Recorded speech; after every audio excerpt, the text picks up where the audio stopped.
नमस्कार. आज आपण अधिक महिन्याबद्दल थोडीशी माहिती जाणून घेणार आहोत. अधिक मास म्हणजे याला धोंड्याचा महिना किंवा पुरुषोत्तम मास असेही म्हटले जाते. या महिन्यात देवदर्शन करणे अत्यंत शुभ आणि फलदायी मानले जाते. या महिन्यात तीर्थयात्रा, देवदर्शन आध्यात्मिक उन्नतीसाठी आणि प्रगतीसाठी सर्वोत्तम मानले जाते. भगवान विष्णूंची कृपा सर्वांवर राहते. हा महिना भगवान विष्णूंना समर्पित आहे. या काळात विष्णूंची पूजा, नामस्मरण आणि मंदिरात जाऊन दर्शन घेतले जाते. असे केल्याने सर्व पापांचे क्षालन होते अशी आपली धार्मिक मान्यता आहे.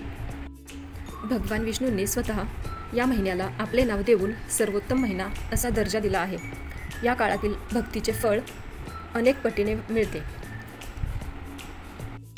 अधिक मास हिंदू पंचांगातील विशेष आणि पवित्र महिना आहे. हा महिना साधारण 3 वर्षांनी एकदा येतो. अधिक मासाला पुरुषोत्तम मास असेही म्हटले जाते. भगवान विष्णू यांना हा महिना समर्पित आहे. या महिन्यात पूजा, दान, जप, तप असे खूप मोठ्या पूजा केल्या जातात. अधिक मासात सत्संग आणि भजनाचे खूप महत्त्व वाढते. या काळात उपवास करणे अत्यंत शुभ आणि फलदायी मानले जाते. पवित्र नदीत स्नान करणे पुण्यकारक असते. अधिक मासात गरिबांना दान करणे आणि त्यांची मदत करणे ही आपली परंपरा आहे. या महिन्यात मन शांत आणि पवित्र ठेवावे. धार्मिक ग्रंथाचे वाचन करणे अत्यंत शुभ मानले जाते. अधिक मासात वाईट सवयी सोडण्याचा संकल्प केला जातो. हा महिना आत्मशुद्धीचा आणि भक्तीचा मानला जातो. अनेक लोक मंदिरात जाऊन विशेष आणि मोठ्या पूजा करतात. अधिक मासात साधेपणाने जीवन जगावे असे सांगितले जाते. या महिन्यात चांगले कर्म करण्यावर जास्त भर दिला जातो.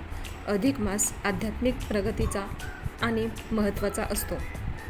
या काळात देवाचे नामस्मरण करावे. अधिक मास भक्तांना सकारात्मक ऊर्जा देतो. श्रद्धा आणि भक्तीने अधिक मास सर्वत्र साजरा केला जातो. अधिक मासामध्ये लग्न, मुंज किंवा नवीन घर खरेदी करणे यांसारख्या सांसारिक आणि मांगलिक कार्य वर्ज्य मानले जातात.